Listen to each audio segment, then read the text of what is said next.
With me is the esteemed, the one and only, the totally capable in the world of meta search, the man that, well, actually, no, you're not Dean from Basecamp Meta or Meta Search Marketing. You are Dean from Scout Troop. What is it again? This week, I am Dean from Boy Scout Troop 122. Buy popcorn. Buy popcorn. We're going to be sharing a link today to help Dean and his son sell more popcorn than anybody else in the entire universe. No, for Boy Scouts. Mr. Stuart Butler, sir, Fuel Travel, how are you this? I heard someone was selling food, so I figured I'd join. Excellent choice. Dean is Mr. Popcorn. He is from the Boy Scout Troop. Oh man, I'm not going to remember this stuff all day long. Boy but Scout anyway, Troop 122. Hey, you just finally got my meta search marketing and Basecamp Meta down. I'll cut you some slack. Hey, it takes me only what, Stuart? How long did I stop calling you Bob? 6 months? It took a while, and I still occasionally get called Scott for some reason. I don't know why. Yeah, that's true. Yeah. Just every once in a while, something. A shout out to Mr. Robert Cole, who is not joining us today, but as he does get us the list, it just down to the wire. I'll be honest, I did not read them today, so we'll be fine. I have not looked at his list. I was going to peek at it.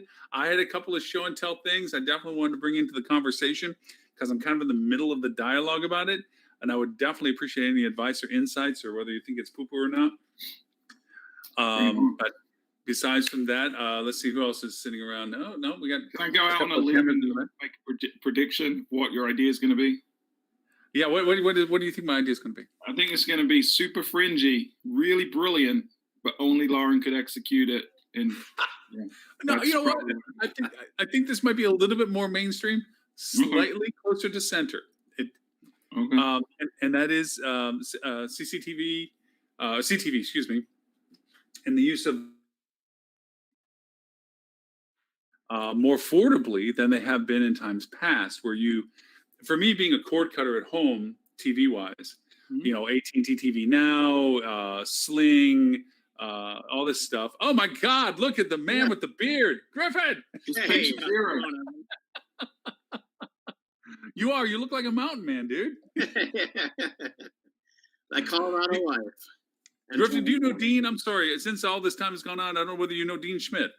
I think we've been on together before, but I think it was like a bigger group, so didn't really get to formally meet. But pleasure. Okay. Well, good, and thank you for popping in. You did warn us that you were going to have a slightly rustic look to you. Yeah, exactly. Well, yeah, I was saying, you add in Colorado and 2020 together, and this is kind of the product. So, you're the reason I shaved my beard. Get Burning Man or something. You're the reason I shaved my beard. I just couldn't compete. So, oh man, I was liking the beard. That's right. You had that going for a bit. Had to go, man.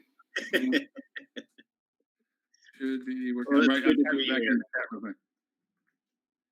Was an error. I had the Bitly issue today that Bitly was down or something was really weird, but the Bitly wasn't working. And it was weird because people were emailing me this morning saying it didn't work. Was it a picnic problem, Lauren? Problem in chair, not in computer. It was user error. Yeah, I think it was between the keyboard and the floor. Anyway, I was bringing up the fact that with the new online channels like on AT&T Now, Slingbox, some of the other ones that are out there, Hulu, obviously, and then you look at some of these other channels that are you have a lot more ad space. And you can be very geo-targeted to these things now. And there are platforms now that you can,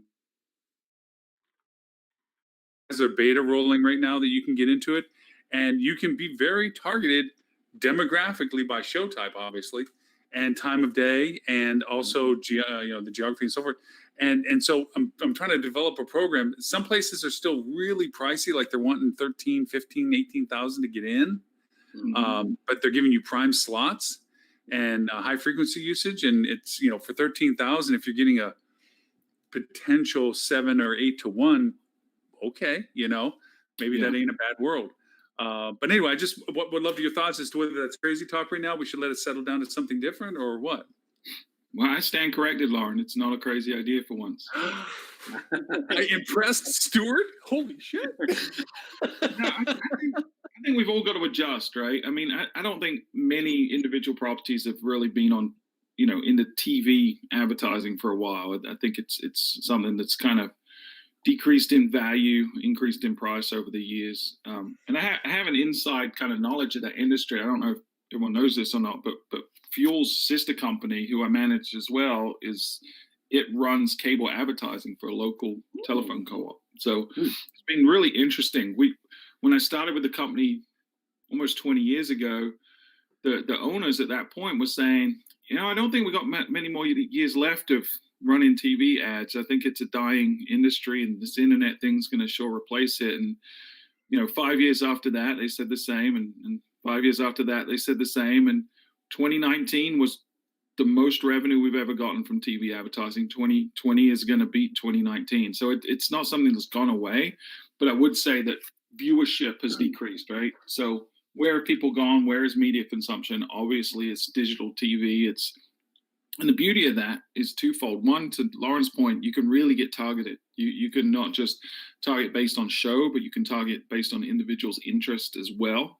Whereas regular TV, it's kind of a spray and pray mentality. You can geo-target, but that's really about it. So with IPTV, I really like the fact you can get a little more granular. But the other thing right now is, yes, there's a barrier to entry. They do, a lot of them have minimum buys, but you can co-opt that. It depends on who your agency is. They can place you with multiple clients on a single ad buy. But there's this phenomenon that always happens in advertising. Always, always, always. Every new media channel that comes out, whether that was Facebook, whether it was Google Ads, whether it's now IPTV, there's always some arbitrage that happens. The price is lower at the beginning, and early adopters benefit from that tremendously. It's something Gary Vaynerchuk talks about all the time. So IPTV targeting is very cheap right now, and very effective. But make sure you're doing it right. Make sure it's the right message, and make sure you're testing, and make sure you're tracking. Most importantly. Yeah, Stuart, I remember you bringing that up in like the early COVID days. You said the TV was like just going bonkers for a lot of your clients. Was that on the cable side, or was it on the OTT or IPTV side? No, that was traditional. That was our traditional TV advertising. The other thing that's going really, really well right now is radio advertising, in digital radio advertising, including podcast advertising. That seems to be going really well. You know what my theme was today? I was going to bring. Damn it! You took away my other thunder.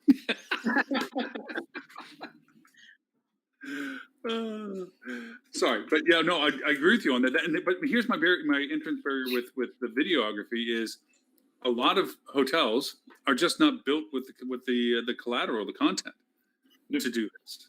I mean, that's the first wall is, okay, that's great. We want to do this, but who has a video ad in their pocket? That's of a caliber quality. It's one thing to get away with prosumer level fun stuff on social, but if you're going to drop it on TV, it's got to have a little bit more polish to it, I would think. And Stuart, since you're doing this, which I did not know until just now, thank you. What level of production it has to be required of this, that you don't keep bouncing back what that's not, they kick it back, say that's not good, we're not going to put that on, or this is an issue. Yeah, I haven't seen any pushback related to the quality. So I don't think that the channels themselves, the publishers are really that monitoring it that closely. But I think you've got to, it's not YouTube, right? It has to have a slightly different polish. I think a lot of people are used to the quality of YouTube being a little more hammy, and you can get away with a little more rough. But a commercial doesn't have to be, a $50,000 investment. We produce TV commercials for local spots for like $400 or $500. So it's not like it's a massive investment.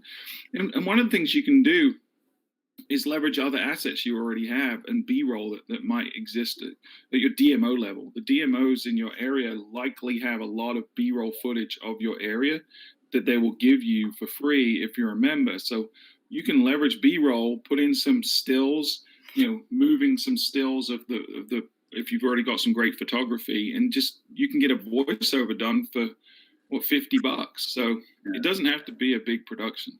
Right there with you on the DMO space. I think that's something that a lot of hotels don't take full advantage of, those connections that they have that they pay into. And you can pair that up with some stock video as well, and splice that together to look pretty nice and really take in the locale. Obviously, it's a step above YouTube, right? YouTube can be a little bit campier, but and I'll tell you what too. You can get students to edit video today. Almost every teenager is these Generation Z, the Zoomers that are growing up right now. Our job. They are super tech savvy, and they can really edit a video. Like my 14-year-old does all the editing for my wife's preschool, and he's way better at video editing than I am, and he's been doing it for a couple of years now. But you can get local students to, hey, make me a commercial. Here's what I want, and it can come out pretty well. So you can do it on the cheap for sure. So just to put on that, Hospitality Digital Marketing Show does not endorse child labor in any shape or form. It's just students can be. You can pay 14-year-olds to do work. I'm glad you brought that up, Tris, because Dean got rolled in with the fact that he is representing Boy Scout troop number. Sure, that was in the email. Yes, and that's an amazing thing with all these fundraisers is they're basically child labor that's been legalized, but to some degree, of course, really it's the parents then going into their office and pitching that stuff to all their office mates. But when you don't have an office and you can't go door to door due to COVID, you can't stand in front of a store due to COVID. What do? Well, you come on to Lauren's show and say, hey. Bring the link, dude. Let's throw it up there. Let's sell some popcorn, man. By the way, this is Battle of the Beards. I've already lost, just so you know. I'm not even putting myself in the contest. Griffin, I don't know whether you've met Tristan before. Tristan's over in Island in Atlantic. And now we got a little Battle of the Beard going, so we're good with that. See, Griffin's has already grown 3 inches since I already started this conversation. So I'm not even going to compete. But to the point about video, it's kind of fun. I used to do back in 2004 through 6, or was it 5 through 7? I forget. Share video, TV spots and radio spots. And so I jumped all over that, and I was doing videos for the hotels, with a handheld camera and all this other stuff too. And I went back and it's still in my YouTube files for it, these videos that I did. But again, this goes back to like radio. At the time we were buying remnants. When I was going to advertise when the Patriots were first coming to the Super Bowl, and there was a huge low following in Florida where there were Patriots fans. I was going to advertise in the Boston video, and they're like, prime time is 15,000 or whatever it was. This is back in 2005, blah, blah, blah, 30-second. I go on Google. I paid like $200 and was dropping in the same time slots. And it's like, I felt like I was stealing, the time slots. But, Google slowly over time, that newspaper ads, I was doing a lot of newspaper ads with the Google stuff too. They were buying a lot of news slots and stuff for traditional media. And they since got out of almost all of that now. But they still mess with the radio, I think. I still think that you can do some radio with them. Mm-hmm. Yeah. Well, what's really interesting, I think a lot of people, we talk about TV ads, and myself included up until a couple of years ago, if you told me TV ads, I would have been thinking cable or my broadcast TV, ABC, NBC, those types of things. And while I was working with Wyndham, actually, I learned a lot about terrestrial and non-terrestrial radio and TV ads and what that all means. And there are a lot of channels out there that you never even thought about. If anybody has a Roku, go onto your Roku and you get your usual suspects, your Netflix, your Disney Plus, and all that stuff. But guess what? There's a whole bunch of other channels out there. And a lot of those other channels aren't supported by monthly fees. Instead, they're supported by ads that they drop into your whatever program you're watching. And so there's a lot of content out there. I was playing Candy Crush the other day, actually, and the little thing came up. You want to get a free life? Watch this video. So it was actually a commercial for a local college that inserted an ad. Brilliant, I thought. It was a little bit dated, but it was brilliant. So there are places that you're. To be fair, playing Candy Crush is kind of dated. This is like Call of Duty Mobile. That's what you should be on, Dean. Call of Duty. Oh, okay. I got to get the new one. Look, I'm on level 5,000 something of Candy Crush. Come on, I got to learn from that. I don't even know what that means, but I'm impressed. My kids have a saying. The young kids today say "weird flex," but okay. and that's what. Yeah. Hey, in all technicalities, we have a Facebook channel that you can get on the Facebook app on your smart TV. You just have to go through an app to get to it, know exactly what you're looking for to find it. So it's not exactly highly productive that we actually have this broadcasted on there. But back when it first was made available, I'm like, oh yeah, let's try it. And it's like, yeah, after 3,000 clicks through, you finally find the show. It's not really productive. All right, so I got a weird idea. I haven't tried this, but it's something I've been noodling, and so I'm being Lauren right now. I'm throwing out that fringe thing that is probably a little crazy, and no one's really going to do it. But you can submit your own content to Amazon Prime Video. Yeah. You can submit your own documentaries and stuff, right? So as a hotel, you could technically shoot anything you wanted, call it a documentary, and publish it on Amazon Prime. Yeah. Well, okay. It reminds me, Stuart. Have you dropped the podcast over to Amazon Audio? You can now have access to add it to Amazon Music now. The podcast. Yeah. Fancy. I just the beta. Well, not the beta. It's past the beta now. I was on the beta. Now it's full Prime, where it's you can submit your podcast to the Audible and get it on Amazon now. There you go. Bezos taking over the world. One of the two, because you can get his show. Yeah. My George Foreman grill plays this podcast now. Yeah, right. but to your point about podcast adding too, it's like even the platform I use, podcast.co, just added to their functionality the pre or post ad spots that you can create either for yourself or allow somebody else to buy into if you want to monetize it. More and more of the podcast platforms, even SoundCloud is and others are of do you want to drop in ad space pre, post, or in middle? You can do a mid drop submission for ads if you want to from that, because there is more and more people. Podcasts are a more acceptable stream of conversation now for most people. It's not there's no hurdles for it. So that's why Stuart's podcast is so popular, because it's award winning. No, it's because it plays on those common riddles. That's what it is. Yeah, every George Foreman, every it's on there, it's just got Stuart playing. That's right. So, in other news, then, I've heard a whisper on the grapevine from a very, very reliable source that Google are opening up Meta to organic.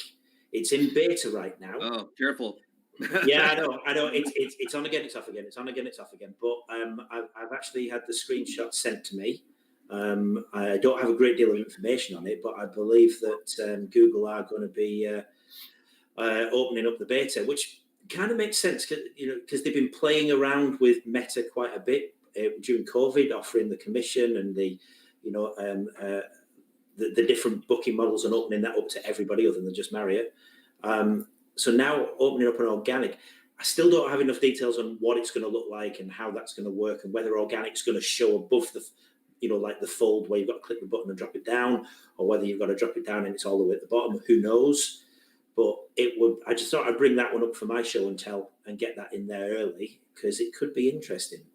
So I'll tell you some stories about that, actually. So about a month ago, as you said, this has been an on again, off again thing for them, actually. So it was about a month ago that I first caught wind of it and saw it in the wild, if you will. And there were two tech vendors in the space that released press releases about it. And I have a contact at Google that I've talked with on and on again, off again, actually, about, of course, what Google's doing.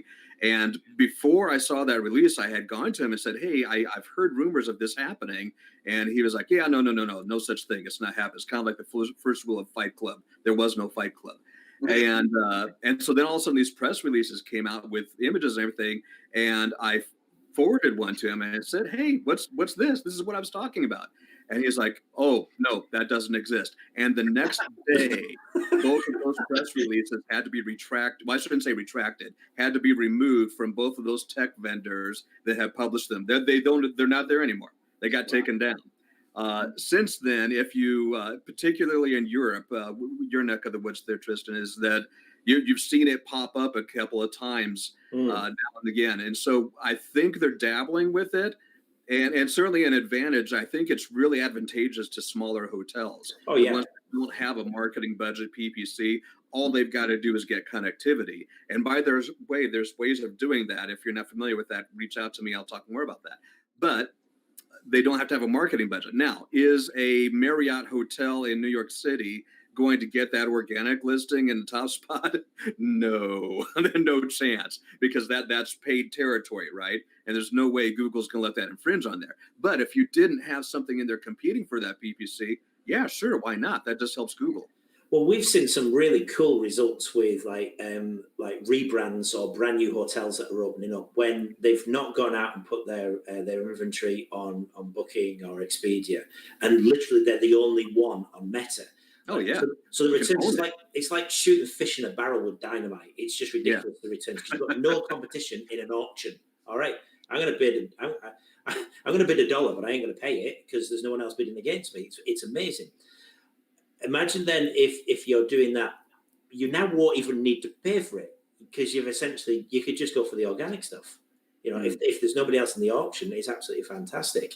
So it's an opportunity for, like I say, for rebrands and new hotels being built. And I imagine, given the current climate, there's going to be a lot of hotels changing names, changing hands, doing all kinds of weird and wonderful deals. As we move into 2021, things are not going to stay the same. We're already seeing it. So it could be an interesting opportunity. Yeah. Well, and where I see that going is that, so you start off as that small property, right? Rebrand a small bed and breakfast, whatever it may be. And great, so you can get in there on an organic listing. But the problem is nobody's seeing you, right? Because you're still that small little property. And when I search for hotels in Texas, in Dallas, you've got no chance. You've got zero chance of coming up on that, right? Unless you start getting into one of their Google's promoted properties programs. And now all of a sudden what you're doing is you're paying for non-branded search terms to get up on that market ranking. And so you've got a list, because if you didn't have a listing there, if you didn't have a link for Booking, there was no point in you paying for that. But now you at least have a link for Booking. Now Google can go back to you and say, hey, how about getting some more visibility here in that market ranking? And so I think that one contributes to the other. Yeah, and I think we've got to be a little cautious, right? Because it's being tested now, and ultimately Right. Google's not going to do anything that makes them less money at the end of the day, right? So we're going to pay for it one way or the other. Some folks are speculating that maybe this quote unquote organic listing is still going to be commissionable. So they're going to somehow get their revenue. What I think is happening, and it makes sense. COVID, a lot of people are calling COVID an accelerator for a lot of things that were inevitably going to happen, but it's just sped it up. Right now, the OTAs are on their knees. They have no deep pockets right now. They can't spend their way out of this. Like they built themselves in 2001 and then 2008, right? They really built themselves by advertising the heck out of their brands and stealing share away from direct booking by bidding on brands and doing all this unscrupulous stuff. They're not going to be able to do that as aggressively this time. So Google sees this as, wait, our end game has always been to disintermediate the OTAs. It's always been what we wanted to do. If we can get as many properties as we can on a commission basis and then just highlight them, show them, all our revenue is going to start coming directly from hotels. We're going to squeeze out the OTAs a lot faster than it would have been before, because the OTAs aren't spending nearly as much as they were on Google today as they were a year ago. So yeah, I think we're going to be trading one master for another, unfortunately, and it's OTAs. Possibly, I think, yeah, I agree. Google at a much higher level. They're looking to do that. That's different plane of reality where those types of decisions are being made as to what are we going to do against Booking.com, and Google have got the power to do something about it. I think bringing it down a couple of levels, I know Google have always had problems actually getting hotels on Meta, because the barrier to entry to Meta has always been the tech fees, the cost to actually hook your inventory, your ARI up into Google Hotel Ads. Yep. Hence the reason why they did the integration with Google Ads in the first place. That took so long and all kinds of problems, but then they eventually got there. They still haven't rectified that issue of how do I get the information out of a PMS, a CRS, or anywhere else and get that into Google. Yeah, I know you've got a solution, but Google itself doesn't. And I think if they've tried different things, because there's certain programs that may or may not existed that I may have signed an NDA about an alpha, but I can't talk about, that may have tried to solve those solutions. But Obviously, I never said that. But even they've been kiboshed. I got notification this week that's been kiboshed. That route that they were looking to go down there to try and get people direct has been kiboshed. I don't know the reason for it or whatever. So they've still got a fundamental issue of getting hotels from, the data from where they need to and getting them onto meta search. And I think organic would make sense because it reduces the burden of financial pressure. If you're only paying for a tech fee and then you can list organically, at least then you're not paying for a tech fee and your PPC spend on top of it, your meta search spend. It may well be true. You're 100% right. They're just in a power grab here, and I'm talking up my arse. But won't be the first time. There's no way they'll do it for free in the long term.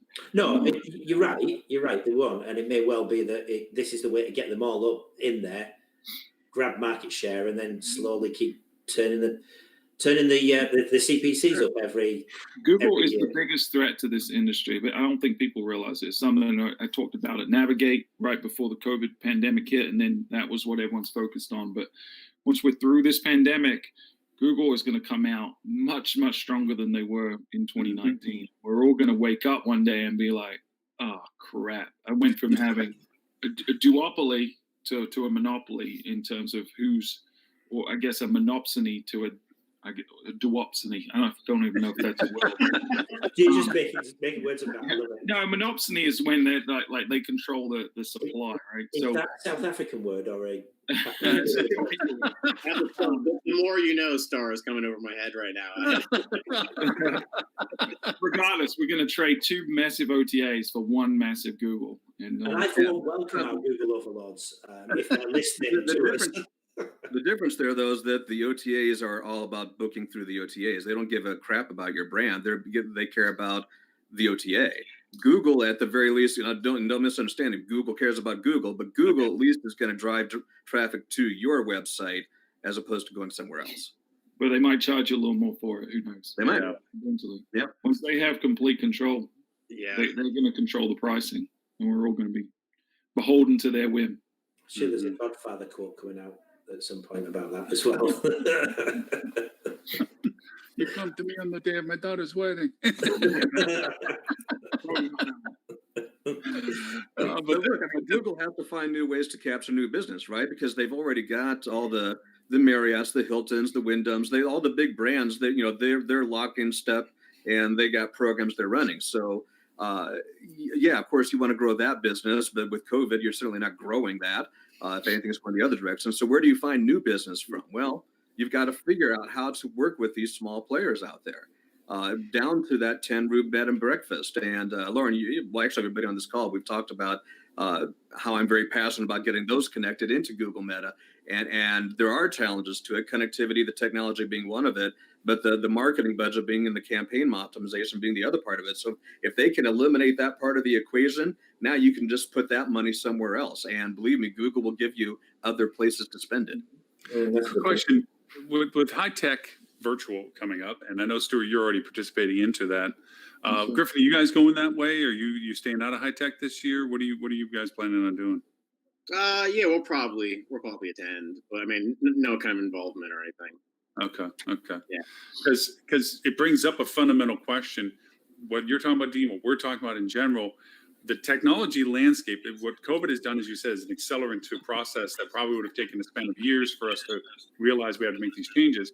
And now it's a matter of months that we're having to realize to make these changes. And a lot of companies are going out of business, one, just from an operational expense they can't maintain.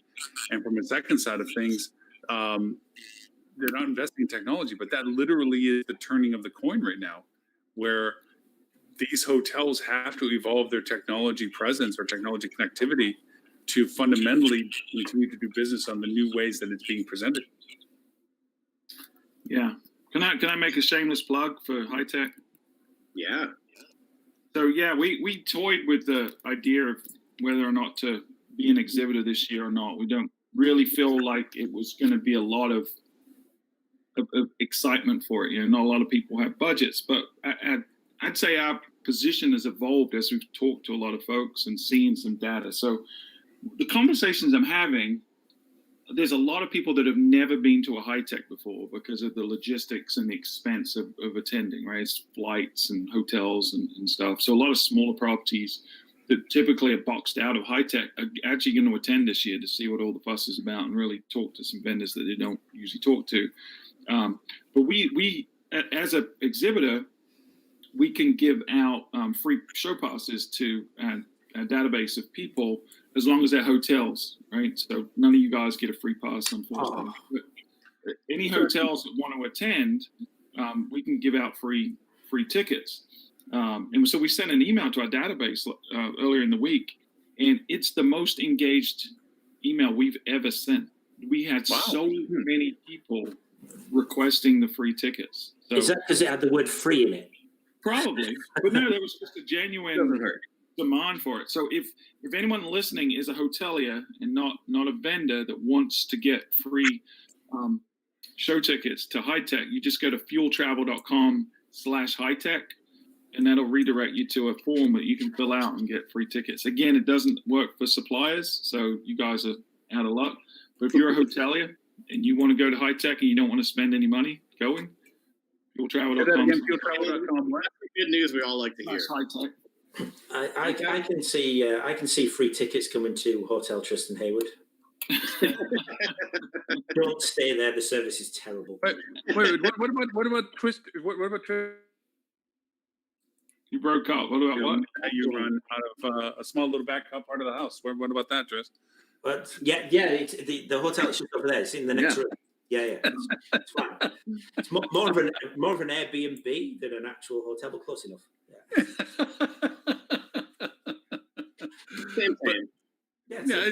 Same. Same difference.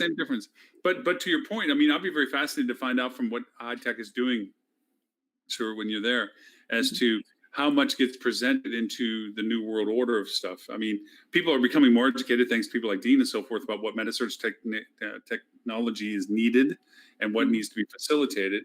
And more hotels are realizing that this is a underutilized channel for them that they never either thought they could get into or step into.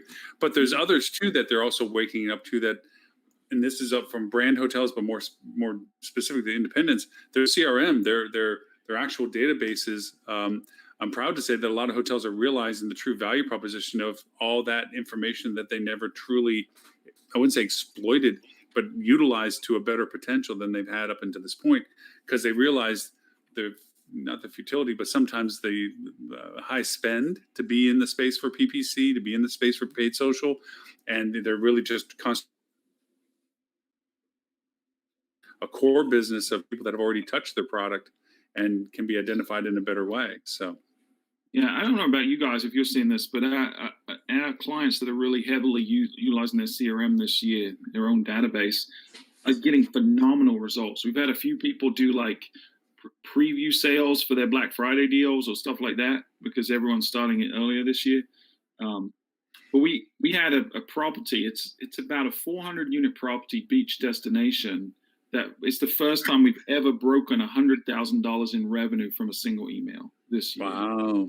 And so, is that Myrtle Beach? It's all for 2021 bookings. So it's like getting a ton on the books, getting the deposits in now.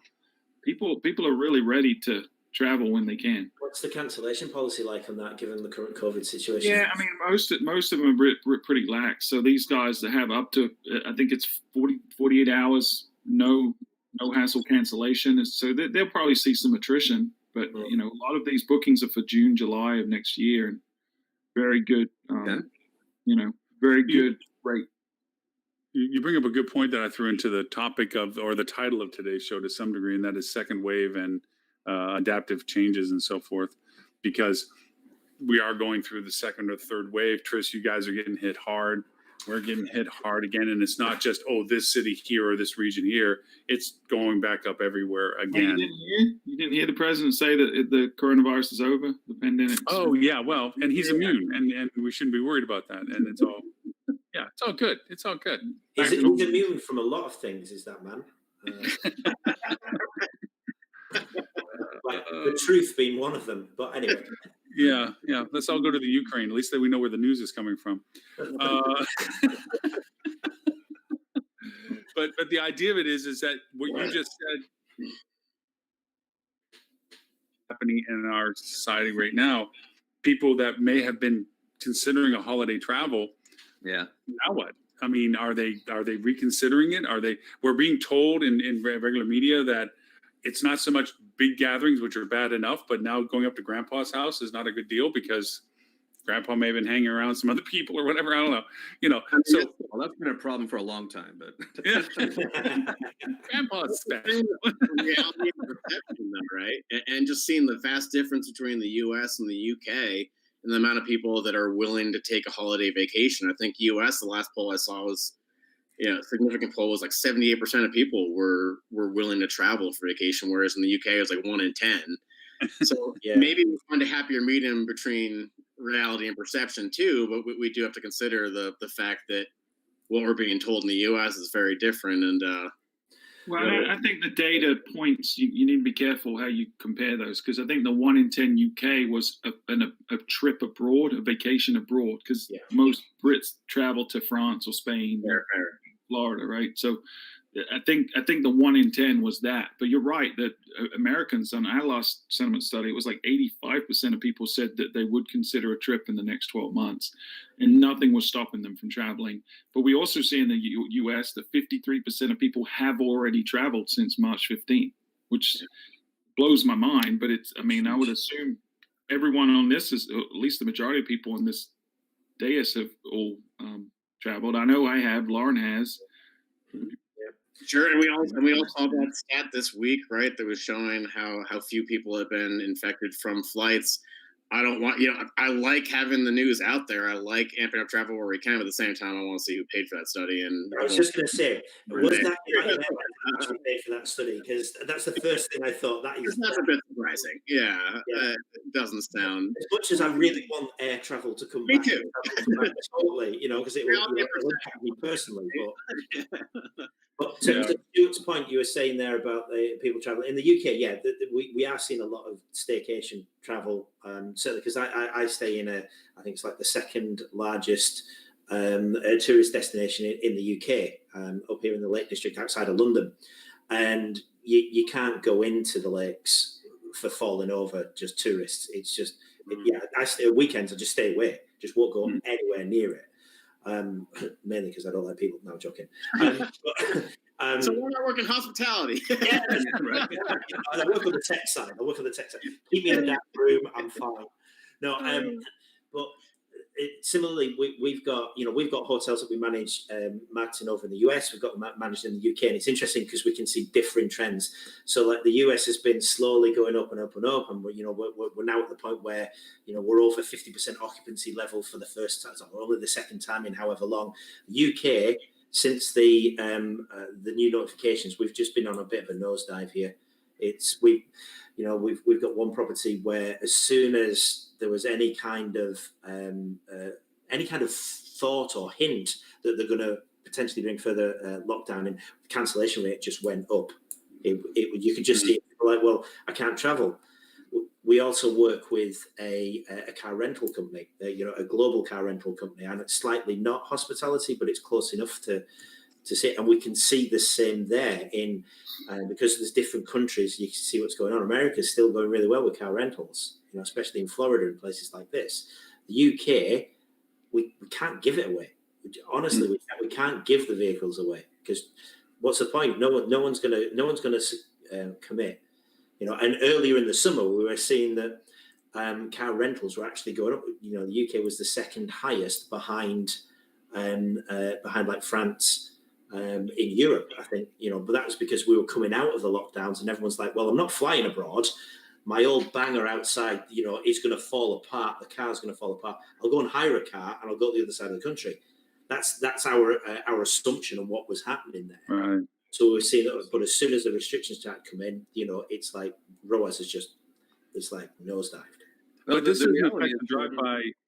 This doesn't affect the drive-by marketing of Stuart's home, his little home that people drive by to say this is the home of Stuart Butler, right? That people still rent cars to do that. But we're not covering Papua New Guinea, so. That's fine. Sorry, can I just pick up on saying ROAS? Oh, sorry. There's a raging debate in our office. Okay. This is as bad as GIF versus GIF in our office, but is very divided between ROAS and ROAS.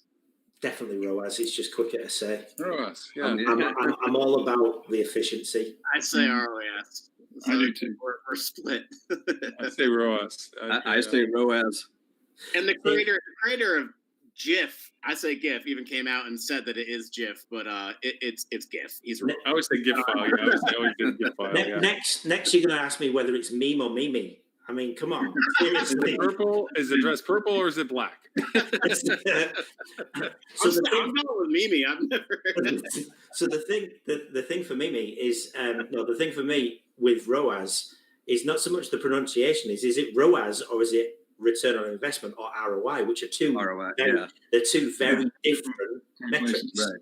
They are, but the amount of times I'm in conversations where people mix, they'll jump between ROI and ROAS or ROI and ROAS. I'm like, make your mind up. Only if you say ROAS, you got to say Roy, right? Right, Roy. Using ROAS or ROAS or whatever you want to say it. I don't even like using it as a measuring metric anymore because it's singularly within the marketing spectrum. It's not within the actual goal setting, KPI sharing with other departments. And I say this in particular where if revenue management needed to garner another $100,000 in sales, and I did some sort of targeted campaign that I had a 20-to-1 ROAS, and I made $5,000 in revenue for what I spent, I'm beating my chest like a gorilla thinking that I succeeded when in fact I didn't hit close to the goal that really needed to be done, which was how much total revenue was contributed to it. What was the goal of this entire project? Not because I did some small singular return on what I spent, but what did I contributing towards the goal of the KPI that we were measuring? That's why goals is a key part of setting up your digital marketing campaign. Is your goal a return on ad spend? Is you've got to have a 20-to-1? Well, okay, we can do that. Is your goal to hit $100,000 and you need the volume? Okay, well, we can do that too. But it may not have 20-to-1, right? And so, where's the happy medium and where do your priorities lie?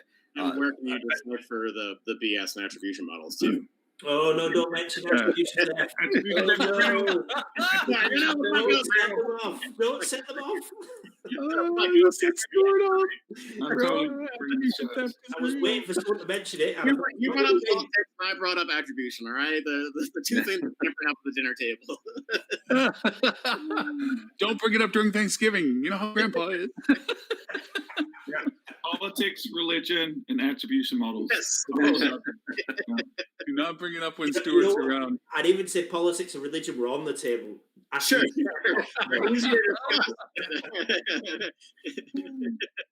But to that end, when I do the conversation, I tend to talk about what is the basement of conversion or cost return. A couple of my meta-search campaigns for a couple of hotels dropped down to 2-to-1. That's well below the threshold that we set. By the way, I want to look at that. So if you need somebody a list of those hotels, there's something. I'll show you because it's a bit of a fluke because they're branded hotels, so they're all on the same platform, and the other branded hotels that are in the same parking lot are 10-to-1. This brand of hotel dropped to 2-to-1. Same rates, different brand. Send me that list of hotels when you have a chance. Sometimes there's something in this there. It's just I'm looking at it going, how is that? This is 10-to-1 right across the parking lot, but it's a different flag compared to this one. And I'm like, okay. So we're going to go back to Google here with that one, and I'm presuming you're talking about Google Hotel Ads. Because, pretty much. We're pretty strongly on the Google side, because we've been talking about this internally quite a bit. For the last 18 months, Google have been banging the drum about their automated processes, AI, machine learning, price of the yen, whatever BS that they're going to, say it's linked to. But they're heavily pushing their own internal money-making machine, because that's what it is. It's a massive money-making machine for them. Sure. But I actually think they've gone even more nefarious now. It was Ben that actually brought this up. When we were doing testing, we were testing different bidding models for a really big account that we had, because we were seeing the manual CPC that we had in place, the investment, the returns, whether it was revenue, ROAS or ROAS, whichever one you want to call it, they were going down. We're like, what the hell's going on here? What's changed? There's nothing that's changed. It doesn't make any sense. And Ben kind of said, well, let's throw in some of Google's automated bidding strategies here and just see what happens. Lo and behold, the return on ad spend shot right up. We hadn't really made any change. There was no change to, there isn't a fundamental change to the business. There wasn't a change in what we'd been doing in the previous history. It couldn't be, we'd eliminated all of the other possibilities. And so we're now at the point where we're saying, well, are Google actually tinkering with their own products that they don't want you to use and favoring their own products that may not necessarily be great for you, but they're actually making them slightly better? So they're actually to the detriment to force everybody off manual bidding or any kind of manual process and get them onto their own automated platform. So I'm sorry. I got a comment on that. So actually, when I was working with Wyndham, this goes back to it was the fall of 2018, and I had several U.S. brands that we were running on Google Meta, and I was using the Google algorithms. I was actually managing it through the Google partner front end at the time, which, by the way, I don't recommend anybody doing, but that's another story. So Google's algorithms were the ones that were driving the results off of it, and we were getting pretty good results, right? Fast forward then to the spring of 2019, and we switched over to using one of the tech vendors. I won't name the tech vendor, and this is nothing against the tech vendor, but now we were using the tech vendors' ROIs and their models and everything. And suddenly, my return on ad spend, a lot of my numbers were not as efficient as they were when I was using the ones directly through Google. One of the things you've got to remember is that any tech vendor out there, and they will all talk about their black box, about how good their machine learning is, their algorithms are, and all that kind of stuff, and that's great. But they have one thing they lack one thing that Google has. Google is always touching the data. Google is right there and right there present. So if one of the tech vendors is updating their bids twice a day, hey, congratulations. Guess what? Google's doing it live. Google's doing it every second, and their algorithms are constantly touching that data. So yes, they're going to be more efficient. And they're doing it using data that you don't have access to. Exactly. Right? You have proprietary data. For example, one of their machine learning indicators that they use is propensity to book. So they know, based on the searches you just made, how likely you are to book in the next day, 3 days, 7 days, 30 days. So exactly right. So you don't have access to that. So they can adjust the bid to make sure you get that person that's ready to book. So the example I gave there, I was mix and matching my my platforms there. That was actually with PPC, just with search rather than actual meta search. I completely agree with what you're saying there, Dee, and I understand it with meta search. Within PPC, because we've obviously managed other industry sectors before as well. Google, whenever it's very similar to SEO. Whenever they make an algorithm update to their SEO, it's you hear it come. Whenever there's fallout from it, and businesses have been affected, Google say, "Oh, we ran the numbers, and it's something like 0.01% of people will be affected by that." Well, that's hundreds of thousands of businesses, because Google is the world. Well, maybe not the world. Obviously Yandex and Baidu are from China, but you know what I mean. It's that big. It affects so many different websites out there. The same goes with any algorithm that they update. There's always a follow. There's very rarely you're going to make a change that's going to make 100% of every business out there absolutely perfect. It's just not going to happen. I'd add to that a little bit is that we deal with progression conditions in our logic strings, and any vendor that we're out there with are conditional logic strings, if thens, ands, ors. But Google is dealing with a single step multidimensional view. They're looking at every first step as it correlates with every other first step to know what the second step is. That's in essence an AI version, which is learning what it knows, what the data that it's being given, not following a progression of decision processes like a logic tree. And that's where some of the distinctions are between, if you just think your budget size and bid are the influencers on your meta search, that's like saying it's not doing what you need to do. Oh, I bet you that was such a great analogy that you broke just as you were going to say. That's like, what was it going to be? I really need to know. Oh, it was like driving a spaceship with a lever and a button. There's a little bit more to it than just the two functions. Sorry. and that's kind of how we're looking Lauren at has it. a button that mutes himself when he wants to say something that sounds really smart but doesn't have something to say. Yeah, it just blanks me out right away. It's like, man, it must have been really good, but I just didn't hear it. Yeah, no. Confucius once say, Yeah. It was a good one though. That was a good one. Definitely. Yeah, but anyway, so yeah, it is to that effect for it. But I think the ultimate baseline is not being in there. It's like saying with the lottery, if you don't play, you can't. Got to be in it to win it. Yeah.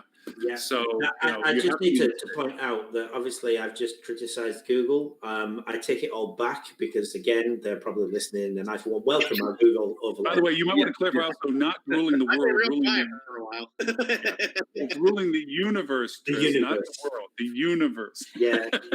I'm pretty certain. you guys ever heard the thought experiment about the Great Basilisk? Have you ever heard of this? No.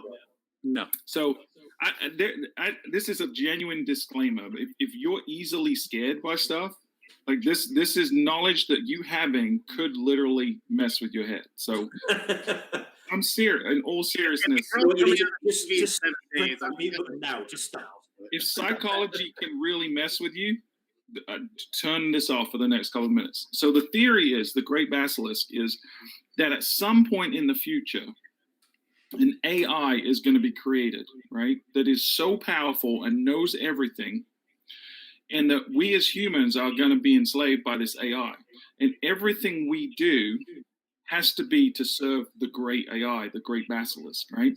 So the argument is, if that AI ever exists, and we know that it can potentially exist, us now not doing everything we can to create it is not serving it. So we will be punished in the future for not creating the Great Basilisk in the present.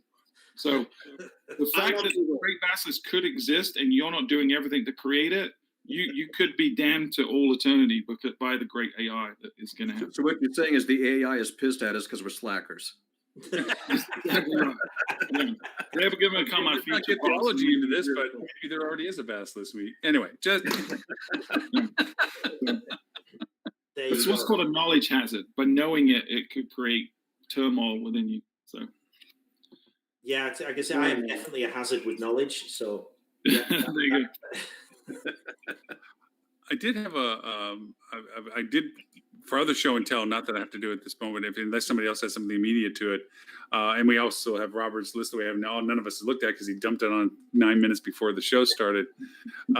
you haven't read it all in 9 minutes. No, I have not read it all. You could just read the headlines like everyone does. Right, you know, and infer the meaning. I did have a few headers in. Oh, I did have, and he's paused, doesn't he? That's what he's no. Again, I've got a really great piece of information. This one. Sorry about the long string. I should have cleaned it off before I dropped it in. I was actually impressed with that article because it had some. Again, going to the theme I threw onto the title of the show today about second waves and adaptations and so forth. I'm getting on the link. It's coming up as page can't be found. I'm getting 404 on that one. Let me see. Ooh, what the hell's that?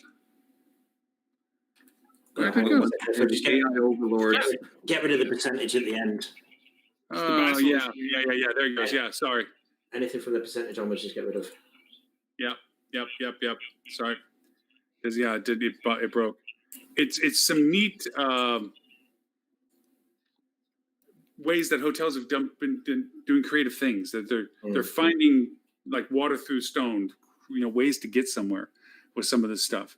And I thought it was fascinating to some of the creativeness that they had come up with. I'm more taken by the title "Why Tom Cruise is Living on a Cruise Ship." I mean, wow. Why wouldn't you? I mean, there you go. To Stuart's point earlier that he made talking about working with the DMOs, I want to kind of circle back to that actually, because that is so important. And you might think about, well, destination marketing, that's not me. I'm an airport hotel, but guess right now it is about getting people to your destination. I don't care who you are, because if they're not traveling there, it doesn't matter. You've got to get the people coming there first. So yes, you absolutely ought to be working with your DMO. Yeah, and they have so many resources that you may not. They may be able to get you into some very cost-effective co-ops with other members. They've got data that you certainly don't have, and insight that you certainly don't have. Right. They've got a lot of resources that we talked earlier about B-roll video. They probably got a ton of photography, so you can really leverage a lot of this and save a ton of time and money. And asking them on a regular basis, what markets are we seeing the people coming from at the top of the funnel, and you can adjust your advertising targeting to focus on those markets. Really effective. And one thing that I think we all have realized in our earlier conversations too, people want to travel right now. People are almost desperate to travel right now. They just can't. Right? A lot of them are though, Dean. 53% of people have traveled, but it's yeah, you're right. You're right. 3 hours, and it's short duration. It's 2-3 nights at most. Yeah. They're doing it repeatedly, so there's a massive opportunity. If you can get someone to come stay with you once, you might get them to stay with you 2 or 3 times before the end of the year, because they're making frequent short trips in a local. So the first goal is you've got to get them to go somewhere. I got to get them to go to Omaha, Nebraska, or whatever it may be. So once you get them to go there, then it's about, okay, now get them to come to me. Make sure they have a good time when they come to you, and then get them to tell all their friends that they had a great time. It's that secret recipe, but it's really easy. Totally. There's that heavy layer of chance that we're all taking and traveling these days. That if you can find something that's consistent and something that will give you that comfort, you'll go back there a lot easier than you would have back in the day. Yeah, and so, as your marketing, really try to stand out and focus on reassuring people that have fears, right? And again, we know that their biggest 2 fears are fear of other guests and fear of common spaces. So implementing something like a mobile app, self-serving, but also doing things like saying in your marketing materials, we're deep cleaning the rooms, seems to have a massive impact. Regardless of what deep cleaning means to you and means to them, it doesn't matter. The psychology of saying, oh, we're doing extra cleaning, the psychology of saying we're taking these steps to protect you, has a big impact. And it's just like, I've said this so many times on the show, but it's worth repeating. The first time you go to a grocery store, you're freaked out during the pandemic. The second time, less so. The third time, less so. If we can get people to travel once, they're going to travel again and again and again and again. We just got to get them to open up their mind to say, responsible travel is safe. This is the safest place for me to go. As long as I'm not reckless, I'm going to be fine, just as safe as I am at home. If you can get them to do that once, you can get them to do it again. And make sure you leverage them as your marketing for other people. Showing people that people are traveling, that social proof aspect of other people are doing it, you can too, is really, really powerful psychology. I don't disagree. I also say that we have new things that are influencing some of that, and that is we have become into a pattern of being fearful of some things that we were never fearful of before, groups or coming across people that are coming up to you like, just point to be taken. Say hi, walking my dog. I'm like, yeah, sure. Now it's like, run away. It's we have different things that we have to kind of get past our phobias to do some of this stuff. To your point, yes, as people do this, and I think from the holiday perspective, people will be more motivated to be mindful. Now's the time, seize the day, carpe diem, all this stuff. I'm going to go see my family. With that said, I think there's modifiers. You keep breaking up, Lauren, at the worst time. You keep pausing on us. Sorry. We lost the modifier. The caveat is that there's modifiers to this, and that is that we just launched a program with some of my hotels where going to visit family doesn't mean staying with them this year. Mm-hmm. Staying at a hotel, having dinner with the family, or having time with the family, but making it a controlled time for whatever, but not staying at the family house to do this. Mm-hmm. Staying at a hotel instead to do that. I'm going to make sure my wires are all connected. That's a big thing over here in the UK, because obviously we're getting dangerously close to Christmas, and we're just entering a tiered system of lockdown, from where you're going from like very high to danger, and all of these different restrictions. There's been a lot of criticism about it. It's quite confusing. What can I do in this tier? What can I do in that tier? What tier am I actually in? All of that stuff. It's been quite confusing. But the worry is, if this continues until Christmas, what's going to happen then? Because obviously, that's the whole family time. That's when That's where we all get together. Sit down and have a good roast Christmas dinner, man. Say You got to sit down and have a big roast dinner with the family. You know?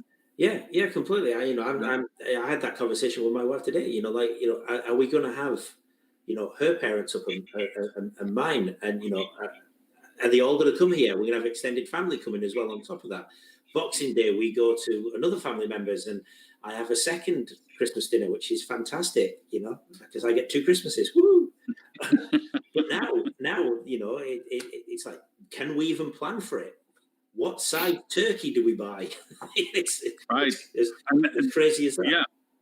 Can you imagine New York City, Times Square, New Year's Eve ball drop with nobody in it? Nobody there. Sounds great, actually. I know that.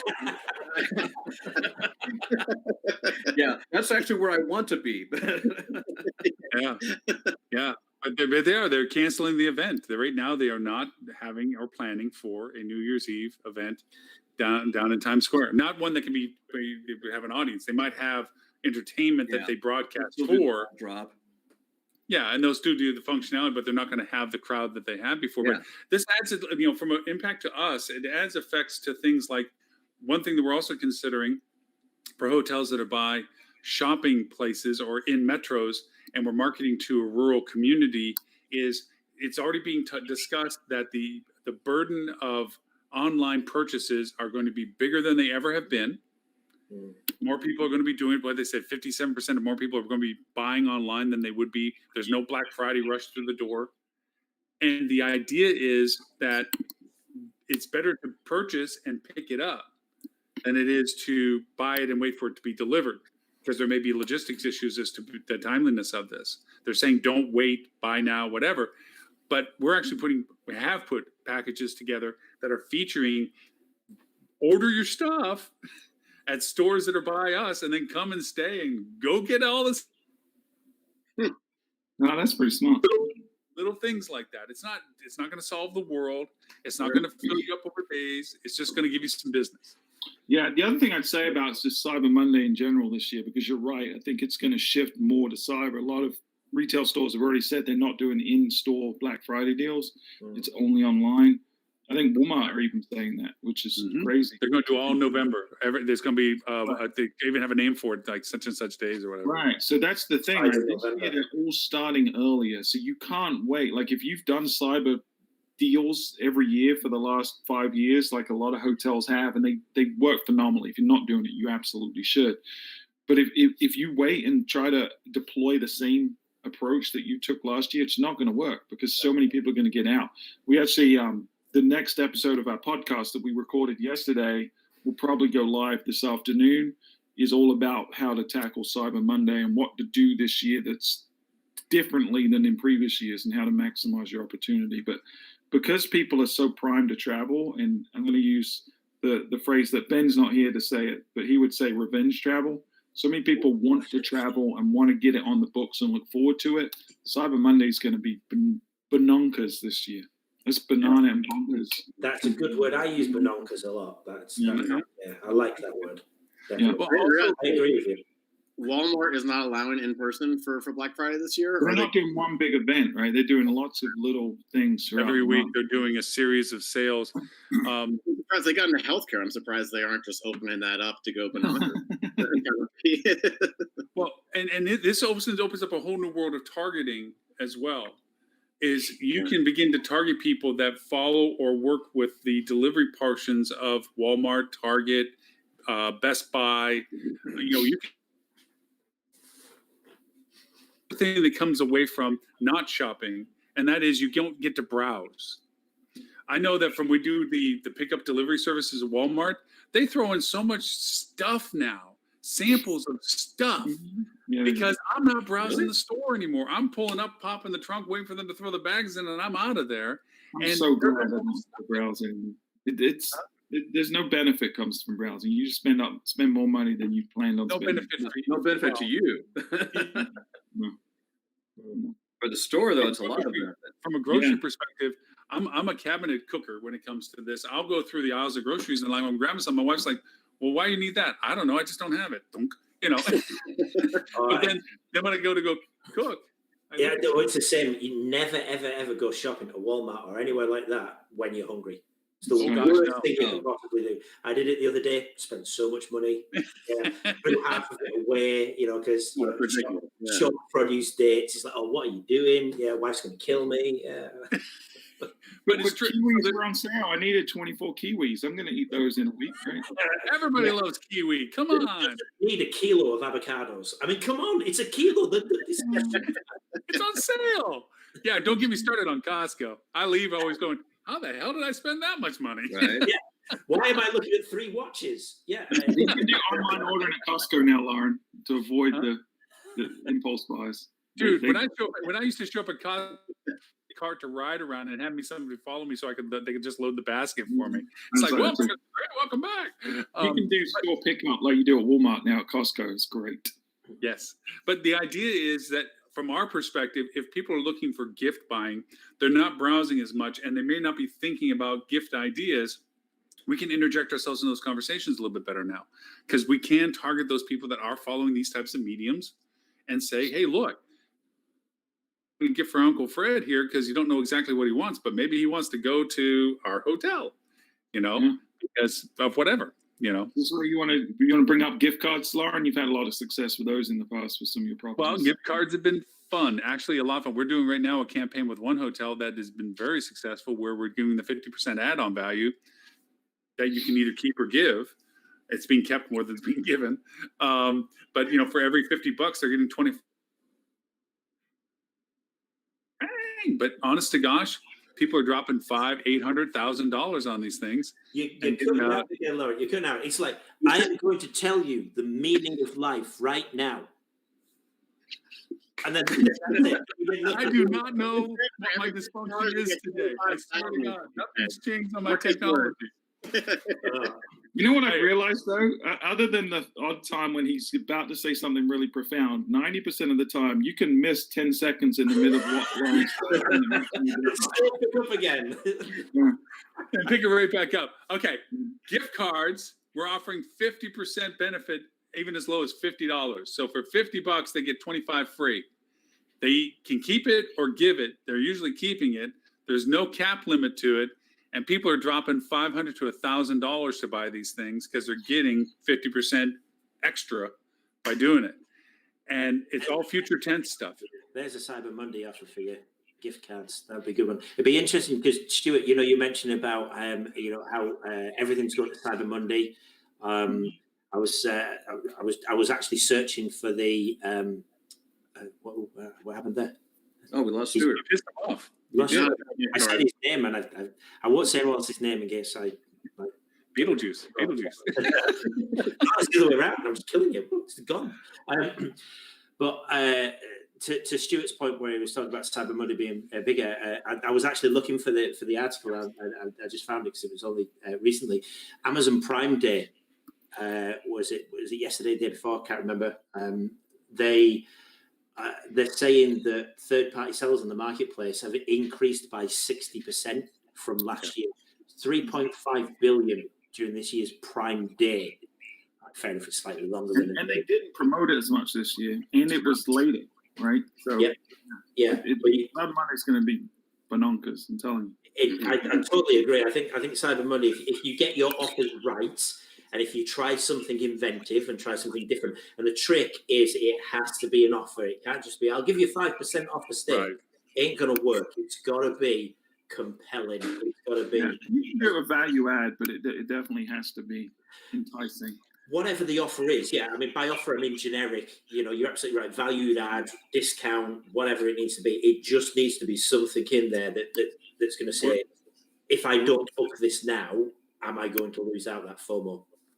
We're actually trying to put together another package where we're reaching out to the local restaurants and retailers to offer us an actual value as a part of a package of staying and having, like, this will get you dinner, or this will get you a $50 credit in the store or whatever, to put together a whole reason to be. But this is also event area, because the first person we reached out to was actually an apple orchard. that does these really cool things from mazes to all this other stuff, and they're going to give you a bushel of apples, and you're going to do this, and this, and it's all part of the. When you stay with us, you get this as a part of what you just bought, and it's not a package at the hotel per se. It's a package that we're wanting to sell, kind of in the medium that we're talking about right now. We're just saying, hey, look, this is a gift. Yeah, a great value add, and it shows the community. Yeah. Mm-hmm.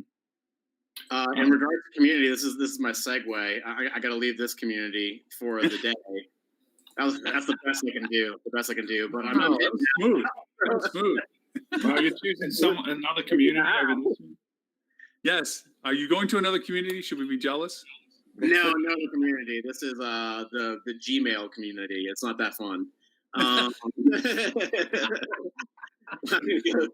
Take care of my Friday, but it was really good being here with everyone again. And it was great to have you back. And no, go ahead. I was going to say, if people want to find you, obviously know more about ScreenPilot and all this stuff. Sure. Just put the website in there through screenpilot.com, digital marketing agency for hotels. Reach out at any point. It's these kind of conversations that we like to have with our clients too. Everything from that we discussed today to the fringe conversations. Honestly, the whole Amazon documentary thing is something I'm totally going to bring the team on. We're never going to do, but I really like the idea. Those are the fun conversations that I think we all have with our own internal teams too, and everyone here that's able to connect with. So, always awesome to be here, and I'll be back, and I'll try to bring someone else from the team next time too. Yeah, bring some people over. Love. Absolutely, Griff. Thank you for making the time. It's good to see you again. Likewise. Take care, everyone. Bye, buddy. Bye now. Bye. And by the way, Griffin was patient zero of COVID because he was the first person I know in the industry that got it. So yeah, he was for us. Yeah, when he said he went through the whole ICU and everything. Yeah, but yeah, he was the first person I know who had it full stop. Yeah. Mm-hmm. Like, when did he get it? It was like early on. He got it last year. It was 2019. Oh, really? I'm joking. Yeah, no, it was allegedly. I think it was April, wasn't it? It was March or April. He was one of the early ons. Yeah, he was one of the first got it. Yeah. I know a guy in Barcelona who got it in March. Barcelona? Barcelona. We need Griffin to come back on and tell us when he got it. Yeah, I have to find out what the date is for it. But patient zero. Yeah, he was for that. But and then that's the other part too. There are people that have gone through this that are definitely on the carpe diem phase of I am going to go somewhere. I'm going to go travel. I am not going to go over and ignore not being able to do something. Yeah, I've heard it referred to. You know how people have a bucket list? Well, if you replace the first letter B with the letter F, you have a different kind of list. A lot of people are saying that their effort list is what they're going to focus on in the rest of 2020 because it's like, screw it, I'm just going to do what I've always wanted to do. So it's not a bucket list, it's a hit list. Yeah. Do you pronounce that word, or is it like the ROAS conversation? I'm curious. If we weren't in polite society right now, I'd be saying the full phrase. So. Yes, indeed. That seems ironic that we're having polite society and Triss is with us. Hey, there we go. We're talking about the audience, not the participants. Okay. So, I mean, we can pick some. I got an article I want to share with you guys. Let me find it. Okay. I want you to see. This was a study recently commissioned, and let me see if you guys can figure out who commissioned the study. Let me see if this is the increasing importance of OTA travelers in economic recovery. Let me guess. Yep, that's it. That's the one. That's the one. Yeah, you dropped it in before. Let me guess. I didn't know if I'd put it in there or not. No, you did. You did. I was looking at this with. Yeah. So who could have commissioned a study that illustrates that OTA travelers are more valuable than non-OTA travelers, and how important they are in recovery? Does it rhyme with Texpedia? It does. It's the billboard effect. Hotels.com. Yeah, it's the most self-serving study I've ever seen since the airline one we talked about earlier. But it's funny because people read headlines and don't really scrutinize. I saw a survey that 9 out of 10 people enjoyed the podcast from Fuel Travel. I was going to mention about self-serving and keyless entry, but I didn't want to go there. Hey, I'm the first to be punishing. Sorry, sorry, I'm getting a call. Is that what? This is kettle. You're black. Yeah. Okay. No problem. Which, by And the now way, the Greg, 10th have you bought your popcorn yet? Yeah. And that 10th employee is no longer an employee. Now 9 out of 9 people enjoy the Yeah, podcast. right. it's fun. Hey, we're getting legitimate reviews, and they're all 5 out of 5. Yes, they are. I made sure I actually went through and put a review in because I'm beginning to see how they do affect how you get shown up. Yeah, we really got aggressive on the show. Like about 3 or 4 weeks ago, we started just being stupid, how we like to be stupid about reviews. And there was one episode where literally every couple of minutes we'd say, "Did you leave a review yet?" We were obnoxious about it, like we like to be. And we ended up getting like 5 reviews in the next couple of weeks, and we've seen a marked improvement in downloads. And I don't know if it's just because of that, but it's been interesting. At least anecdotally, there seems to be a correlation. I'm trying to get this link cleaned up. I was going to go over and share it from Google because I actually had a question about dynamic ad placement that was in the recent Ad Manager blog from Google Ads. And I had some questions about because I didn't quite understand some of what it was saying we're now capable of doing. And I was thinking that, Stuart, if you were there, and Tris too, is that if you had some sense of what it did. Here, I'm just going to clean up the... It makes more money than Google. Yeah. Right. That's why you don't understand what it does, because they don't want you to understand what it does. You don't need to understand. Just give us money. We'll take care of it. Yeah. It's Okay. It was talking about an ad manager and dynamic ad insertions, and I'm not familiar with that per se. I'm familiar with YouTube and pre and post and interim and gateway and lead gen. I mean, all with that, but I didn't understand about this ability to be dynamically dropping in on things that you didn't specifically designate. It just was, I don't know part of it. So I thought I'd go over and throw that up and ask what that was. Is this are you talking about in display? What's that? Are they talking about in the display network? For me, I didn't know what this was actually referring to. I was looking at it, I was like, okay, what really was this? Is this just the display ad? Is this into video insertion? Is this into or was talking about? I'm like, okay.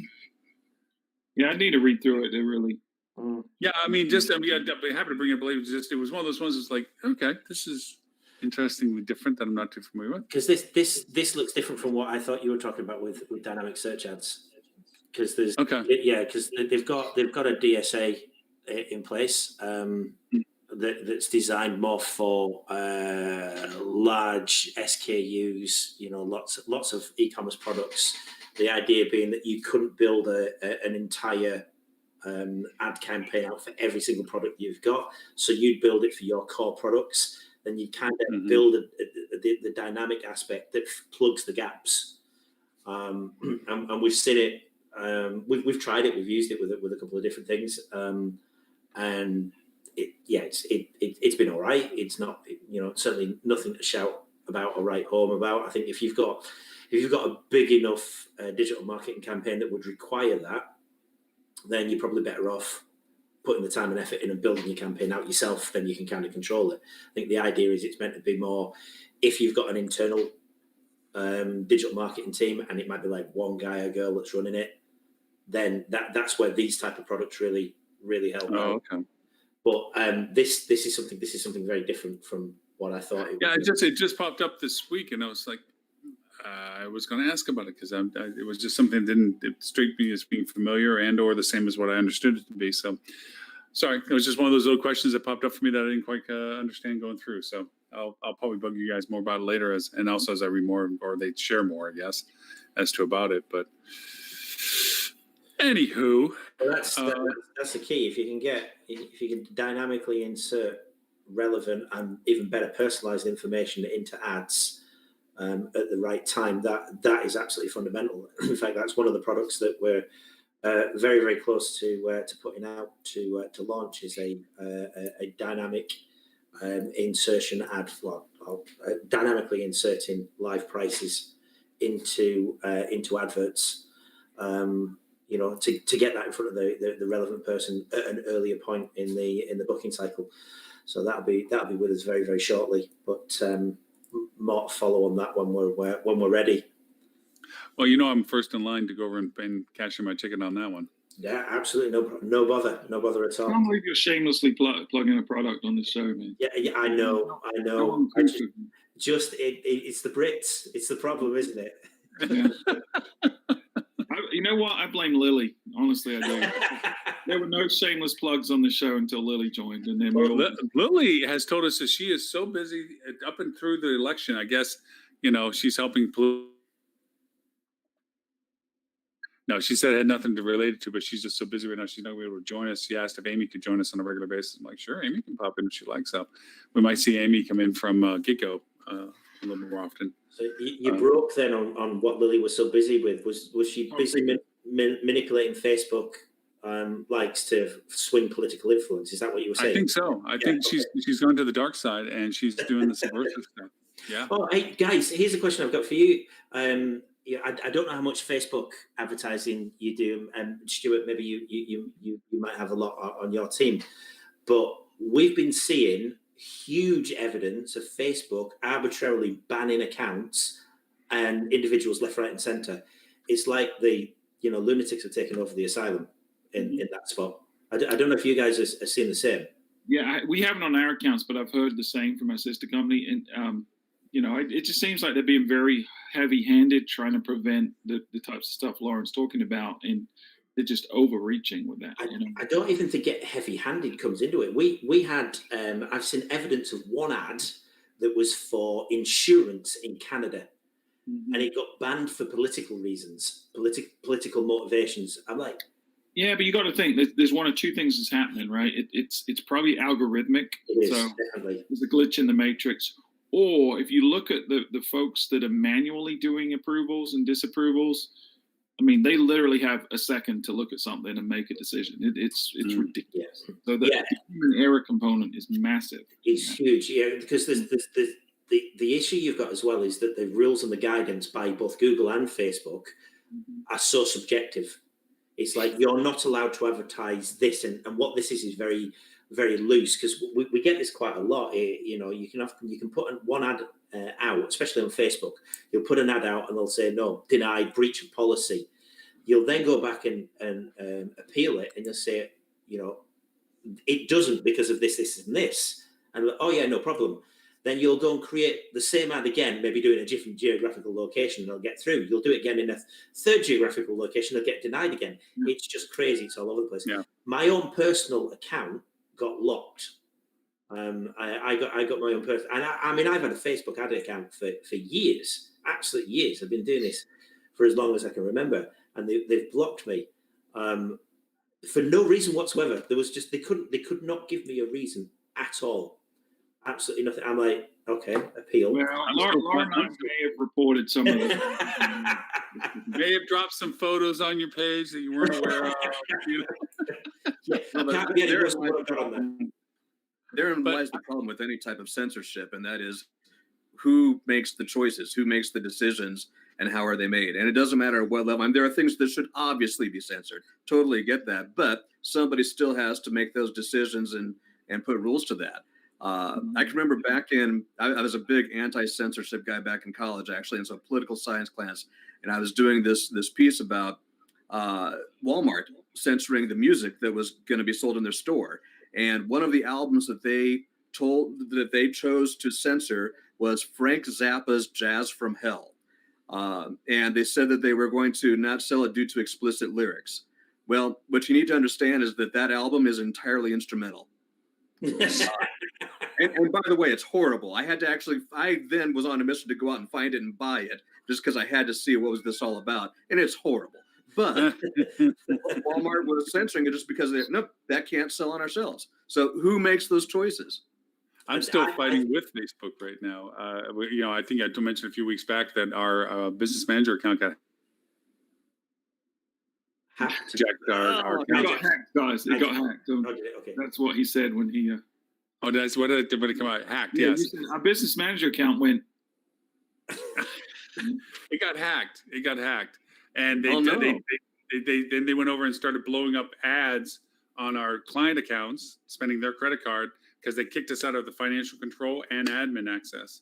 And we finally got it cleared up. So we thought they stopped them and so forth, but they shut down our ad manager capabilities. So I've been going back and forth with Facebook, and then they shut down their chat because they were so busy with what we just talked about that they shut that down. Finally opened it back up. I got on. The other day I was over 4 hours on this with their concierge service, only to find out that he couldn't fix it and has to forward it over because it's not an ad manager account. It's still the business manager account has something wrong, and they got to fix it. But now they forward me over to it. I got to still wait for somebody to eventually get back with me about building as a partnership. So it didn't hurt anything. We were able to continue on via something else, but it's annoying because this is when you really realize you're playing in somebody else's sandbox. You do not control. There's a it. moral to the story, though, isn't there? Right? Don't have your password set to I heart Tristan.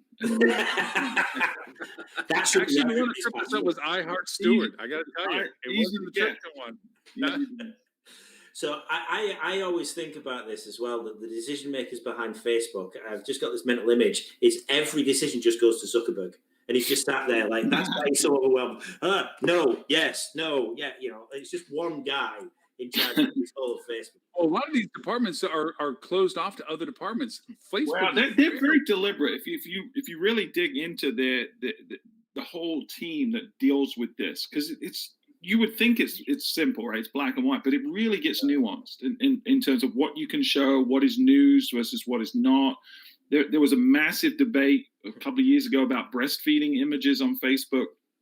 So they have very well documented criteria for what gets blocked, what doesn't, how it gets blocked, why it gets blocked. But the thing is, they're not. Their policy is we're going to keep it all internal. We're not going to let people know why we're doing things and what we're doing it for. So that's where the challenge comes. But they're very, very deliberate about it internally. Well, they've got a whole department that just actually looks is if anything gets flagged, that they're literally watching 24/7. This department is watching what would essentially be censored, videos that have been uploaded onto Facebook. Well, the burnout rate in that job as well is really high because you think about the stuff that they're censoring. I mean, it's horrendous. Pornography, there's dismemberment, there's murders, there's all kinds of stuff that people try to post to the network, and someone physically has to look at it. Now, a lot of it is AI driven now, but there's still that human component, and they say it's really disturbing. But that's the problem. The AI is not at a level where it can distinguish between an image or two. You can fool AI very, very easily because it's not sophisticated. It's not the basilisk yet. It's not there. The great and powerful basilisk that we want. Exactly. It is not at that level. And as much, because this is, we talk about the buzzwords about machine learning and AI, and they're arbitrarily thrown out by lots of businesses that say that they're using it, when the reality of it is what they're actually using isn't quite really there. It's because it's just not, it's not good enough to do everything that we're led to believe in some cases. And looking at, I mean, I'm only going off all data here. I could be wrong. Google are moving at that breakneck speed. You never know what they're capable of doing, but I'd be very surprised. Very surprised. And I think Will Smith should not have killed Vicky. I think he should have let Vicky live. I'm just telling you. Remember iRobot? That went over my head, dude. iRobot. The movie Will Smith killed Vicky. Yeah. Vicky should have lived. Let the robots control our safety. I'm good. There you go. Which actually brings up an interesting question I've been meaning to ask you guys. So, would you have a robotic arm? Yes, I would. Yes. Okay. So I've got a YouTube channel, right? So Basecamp Meta has a YouTube channel. I've got some content on there, and I've got a confession to make. I have a problem. I go to YouTube to manage my videos on there, and I've got a serious poor squirrel disorder thing going on because I'm there to manage my videos, and all of a sudden, a new trailer for the next Spider-Man movie. Yes. Yeah. And the next thing you know, I flip between 10 of these things, and as an hour later, I'm like, oh, crap, I didn't get anything done. Called a YouTube hole. That? It's called a YouTube hole. You can literally just fall in a YouTube hole, and then 3 hours Right. your life is gone. Yeah. Hey, Dean, have you watched The Social Dilemma on Netflix yet? I haven't yet. I know what it is. I need to Go watch it, and you'll understand why that happens, because they Well, I know really why it happens. very, very deliberate. They understand what dopamine does to the brain, and they understand how to make you specifically get a dopamine hit after every one of those videos, and knowing that the next video is going to do the same again. It's a science, man. It's the movie manipulation. trailers are the ones that I'm a huge sucker for. I mean, They I'm a know, support. they know everything about you. They know everything that's going to pull the trigger, and they learn every time you don't do it. They'll learn from that and be smarter about it the next time. It's. By the way, Tris, what Stuart's saying is probably connected to your Facebook blocking, because if you look at the videos, it'll probably pop it up. It might be an indicator of why your Facebook ads. Well, see, that's the thing. What I like to do when I go to Facebook is arbitrarily search for something very random, and then just be super eclectic, just to try and throw off their algorithm. Does that work? No.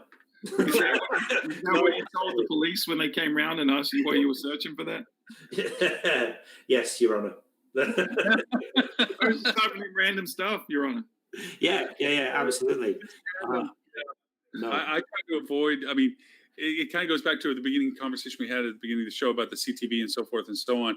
You know, I look at these things because I use like ATTV now and so forth, or everything's on my Roku. You cut out What? again. We had Roku. I don't have. I use Roku. I don't have Roku. I use Roku. Wait, which is it? You flip flop twice. I do. I have Roku. I don't have cable. Everyone Okay. He has Roku. I like Yes, Roku. I have Roku. Anyways, and that's where I see all these ad spaces too. Now, Google just came up with their Google TV. Bought it, did it, plugged it in. And Apple, you know, Apple have got theirs. yeah, Apple has theirs, and they're consolidating all their Apple services together. Mm-hmm. By the way, for those Apple people, I ordered my phone today. Why? Well, I have Apple in the house. I used Apple devices, but there's no value proposition to me to get the iPhone 12. Well, it is for me. My 10, I have to replace right now. I have to keep it tethered to a power cord because Apple has shut off my battery. Because it's telling me I got to buy the new phone, so it shut off my battery. Yeah. But no, I usually do it in 2 to 3 year cycles. Yeah, Before I I got was the always 10 doing now. this religiously, but they just haven't innovated in Yeah. 4 years. Well, this one, I'll tell you why I got the 12 Pro is because of the LiDAR. I'll be honest with you. Yeah. I'm an AR freak. Yeah. And to have the LiDAR and what's going to come with the LiDAR and the AR, I want the phone to have the LiDAR on it because I want to be able to see what it can do. No, Because sorry, there's what going is to be LiDAR? I don't know that one. What is that? light emitting light. Anyway, it checks the spatial relationship by seeing how fast light bounces back to the phone, so it can focus at any dimension in the room. So when AR is going to be used by the phone, which more item in the physical dimensions of the space that you're in. So it can put a pot of flowers on the table, or it can put a chair in the corner correctly sized to the dimensions of the room. So can I Because- say, I actually used AR for the first time in a practical experience recently. And I don't know if you've seen this, but on Amazon, on the mobile app now, certain products, if they're home furnishings, you can switch. If you're scrolling through the photos of the product, you can go to an AR view and actually show the product in your home where it belongs. Yeah. And I've seen Yeah. furniture stores do this before, but we just bought a new house and we were looking for trash cans, and we were going to get one that was like a dual recycling and regular trash can. And I just didn't know. I'd measured and I knew it would fit, but I was like, I wonder what it will look like right here in this spot. And then I found this AR thing and I held it up, and then I got my wife to come give it the thumbs up. And as soon as she gave it the thumbs up, then we bought it because of the AR feature. The other tool I like on Amazon is the Iris one that you can look at an item in a store. You know, obviously I'm not using it near as much as I used to, and just look at it with the Amazon. It would see what the item is and see if it's for sale, what it would be for sale for on Amazon compared to the store that you're in at the time was another one that I used. But yeah, you know, oh, by the way, Stuart, every time I see the Geico commercial where the dude goes up to the attic of his new house and he sees those little mannequins, I think you in your secret little room. Yeah. Sorry, Tristy may not have the No, we the don't have Geico over here. Geico insurance. The guy goes up to his attic, to his new home, and they say, "Wow, they left a lot of stuff." And he turns the lights on, and it's got this freaky Halloween display of mannequins sitting around a table like they're having tea. And it's like he's like, "Nope, nope, nope, nope, nope." And I'm thinking that's like Stuart's little secret room in his old house. Is like somebody walked in there going, "Whoa, nope, nope, nope, nope." I should do that. I'm just selling a house right now. I should go and do that and just leave that in the attic. Yeah, just leave the mannequins in the attic and see what happens to it. But anybody else? I mean, Oculus is coming up with their new version that doesn't get tethered. Yep, that doesn't get tethered to the computer. Although you can, if you want to, for the more enhanced games. Anybody else interested in it, or is it just? I think VR is always going to be fringe. I don't think until it's implanted in the eye somewhere, way it's not strapping on a device. VR is not going to take off mainstream. It'll be used a lot, but it's not going to be like my parents are never going to use it, right? See, I actually think the reverse of that. I think your parents will end up using it. And I say this because of a little bit what Amazon's doing right now. I mean, there's a question come up with their new adventure thing. AR, they will. VR, they won't. I don't. I'm not saying it's a fringe group of people will use that. Okay, so now let me back up a little bit, because I've been a 360 camera fan for a while. Is if Grandpa can't travel anymore, but you would love to have Grandpa enjoy Barcelona, okay? What's to say you can't do VR, okay? Yeah. And let him go down Las Ramblas. There's some really cool companies. I've just dropped in there. Art Media. I know a chap who works there. They're doing some really cool stuff. They're actually, it's more hologrammatic, shall I say, than AR and VR. It's all kind of loosely the same, but the quality that they've got with their video presence is just unreal. What you do, you stand in one of their booths. It basically 360 maps you, and it can drop you live, real time, anywhere on the planet. Star Wars nerd in me is getting major excited about this. It is brilliant.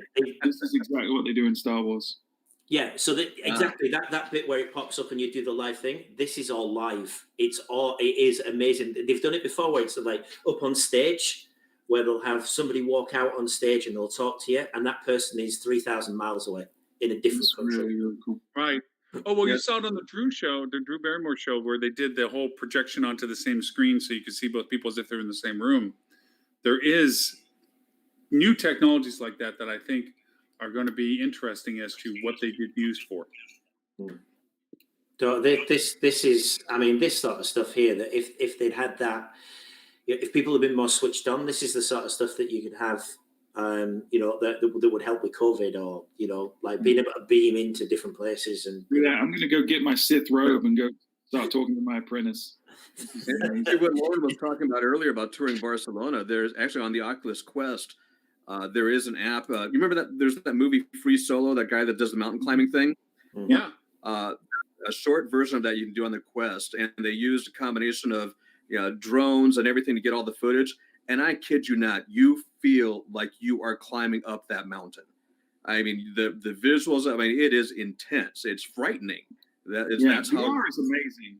And if you look at the studies, it shows that the brain, the memories it creates in the brain, and the way your brain interacts is just the same as real life. If you're watching a screen, like a video game, it uses different parts of the brain, and the memories are stored differently. But VR is actually stored just like real life. Your brain literally thinks you're seeing things in real life. I'm not so sure on that one, because I've been playing Call of Duty Mobile far too much, and all I keep seeing is crosshairs right now. And it's like, okay, yeah, no, I need to stop playing that game. A friend of mine just sent, and I'm looking for the link and I can't find it to share, but I'll put it in the show notes if I do.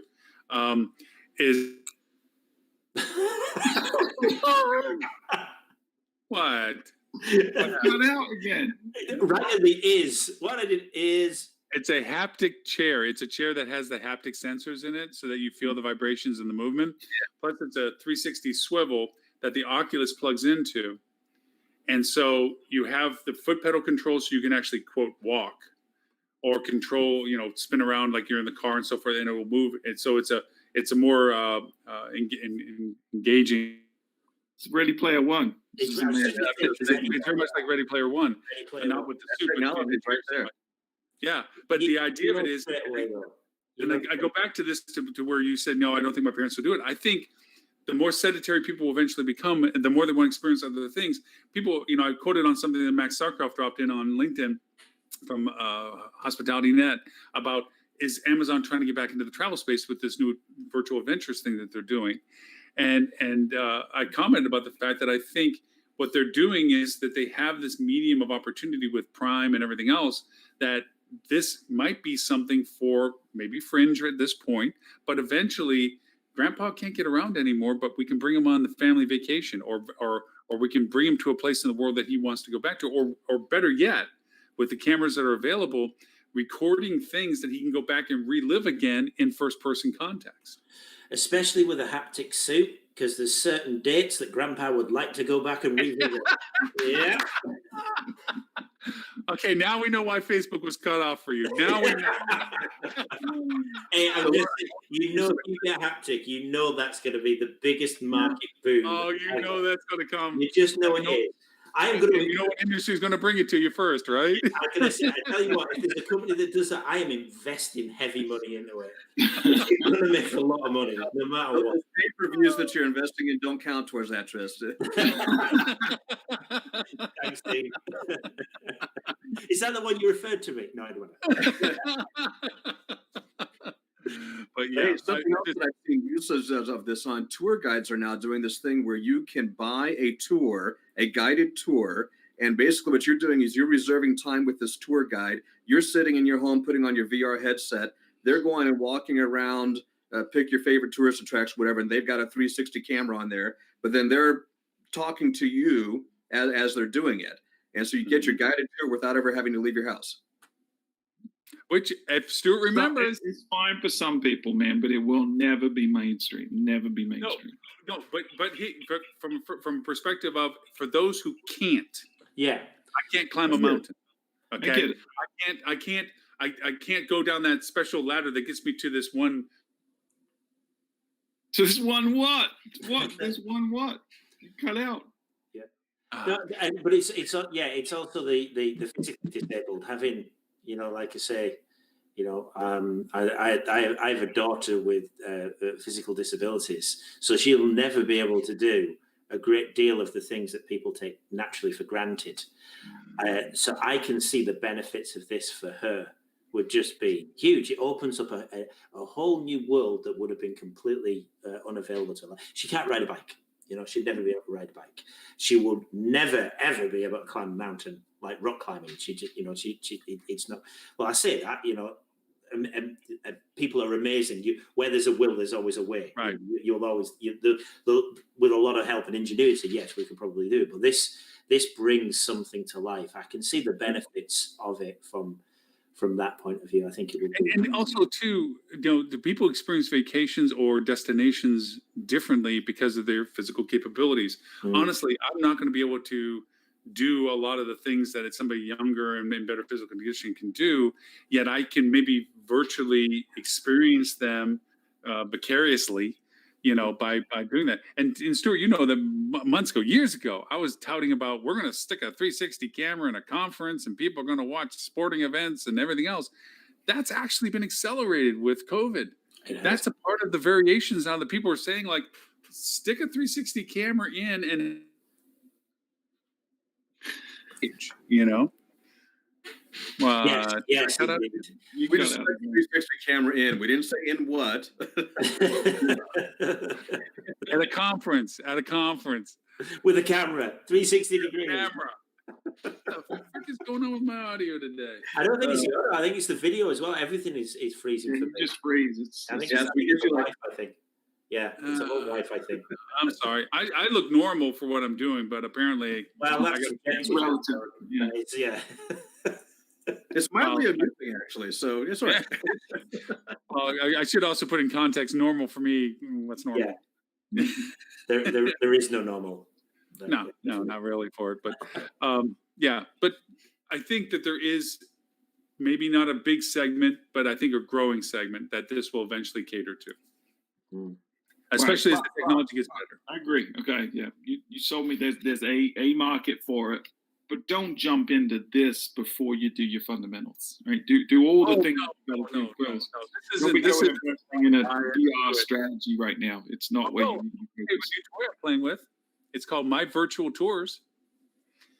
And what's cool about it is it uses the platform I've always been telling you about, Google Street View, where you do your own 360s. Mhm. And then you put it in and you can put all your own hotspots as to what you want to say. It could be lead gen, call to action, menu. It's pretty cool. And you can make it go from room to room. So you could actually do a tour. Plus you can do a live video window like Zoom in the corner and do what Tris says, that you can actually guide them through the process and show them what you want to show them virtually in 360 or in flat view. So I'm playing with that right now for introducing people to the hotel and the location around it. So, And again, Once you got your CRM squared away, you've got some great content for search. Your ads are running really well with profit margins. So do all that first. and a search. Then you do what Lauren's saying. Yeah. Before you play with the shiny objects. Sorry. it's one of them things. It's almost like a one and done thing, isn't it? That because once you do that type of video, you don't need to do it again. Not unless you have a major refurb of the entire. Unless you're Lauren and you like to tinker. Unless you like to tinker, yeah. But I can see how as the future does rumble on. I just look at my kids now. They don't watch television. They don't. They don't watch satellite or cable. They watch YouTube. Mhm. That is all they watch. Or occasionally I can drag my elders off to watch Netflix and watch something. How old are they? 14 and 9. Yeah. Yeah. 14-year-olds probably on TikTok. 13. Sorry, 13 and 9.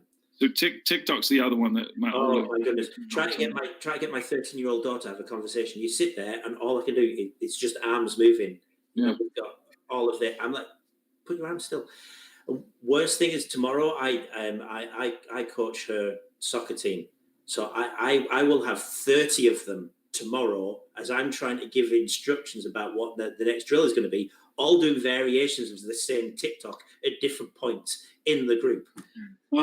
It's like trying to plait fog. It's tough, man. I feel you. Yeah. I coached my kids' soccer team right when Fortnite broke out really big and everyone was flossing. Remember the floss that everyone was doing? And I guess they were 10 years old. Yeah. Trying to get people to do drills when they're all trying to floss simultaneously is. Yeah, I had the floss as well. Yeah, that was the whole. Yeah, it's like, oh, for God's sake, just pick up the football. Honestly, hoteliers and digital marketing, you've got nothing compared to try to do this with like Little League. Hey, but Tris, I've got the perfect thing to stop them doing anything in their tracks that annoys you. So you know how they all used to say, and it's kind of died down a bit, but they always used to say, "Okay, boomer." Right, that was their kind of when Dad did anything that was lame or old, they go, "Okay, boomer." Right, well, go to them because now Generation Z, a lot of people are beginning to call them Zoomer. So you can just go to them when they do something TikTok-y or something that normal people don't do, only kids do. You just go, "Okay, Zoomer." It infuriates them, but unbelief, man. Stops them in their track. So we're going to tell you. I don't think the boomer thing came over here. Did it not? Oh, it was massive in the States, man.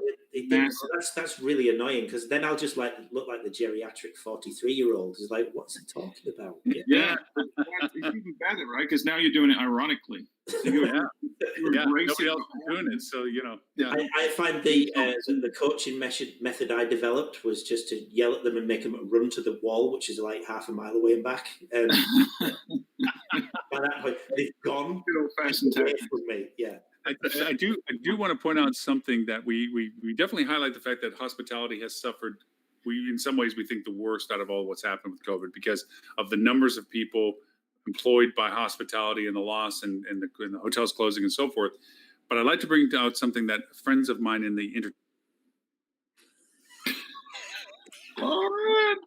What? Friends of mine in the entertainment industry. Okay, cool. We're back on that subject, are we? Yes. They've suffered in some ways worse than we have. Because we're trying to struggle to do business in some capacity. A lot of them are simply out. Yeah. Broadway is closed until potentially June next year. Yeah. Cirque du Soleil is bankrupt and closed. To cover for what Are gone. People What's that gone? book these people are gone, huh? What was gone? We missed the first Oh, one. the small venues, the small events, the musicians that travel around and go to events and so forth. They don't have any business. Orchestras, philharmonics that don't have anything to do. They're shut down. They're not doing any performances. We've got the same over here. I've got a close friend of mine. She's run her own business for 11 years, built up a very, very successful events business in the UK. Gone. Talking to her today, she's down to 1% of her turnover compared to this time last year.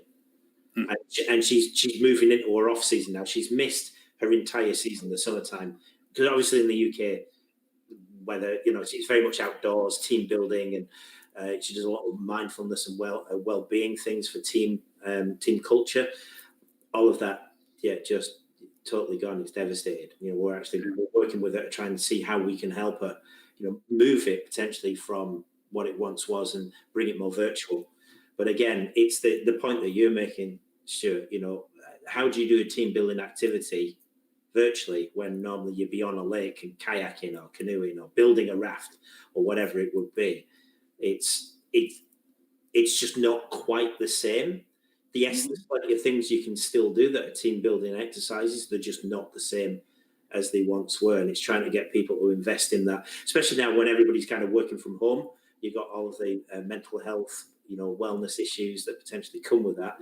Trying to get companies to invest in, invest in their people still during this period of time, and that their well-being is going to be your well-being in the long term. And the same goes with hotels. It's the same, making sure that you are looking after the staff. And some hotels are doing it really, really well. Others are they're just completely missing the mark. Yeah. So we're definitely seeing that. It's tough times. Yeah. And as we pointed out earlier, there's a lot of hotels that are just going to change. As Dean said, the names are changing, ownership's changing. Yeah. We've seen it with Marriott. They've lost, hotels, 102 hotels last week, that 35, poof, You got out again. Yeah. I'm gonna hotels last week that changed brand. They lost. They're no longer Marriott. From 2035 contracts are gone. Poof, they're not brand anymore.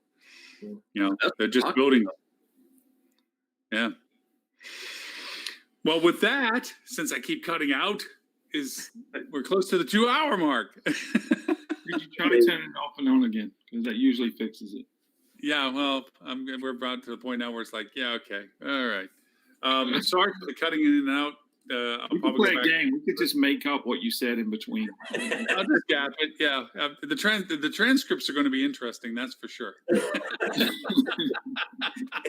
Lauren says something.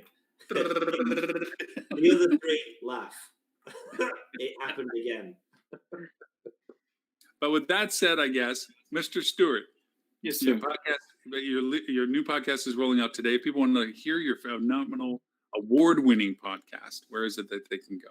Yeah, fueltravel.com/podcast. So we're doing an episode this week. We already recorded it yesterday because folks are out today, including Pete, who may or may not have COVID. We're unsure. He's getting tested today.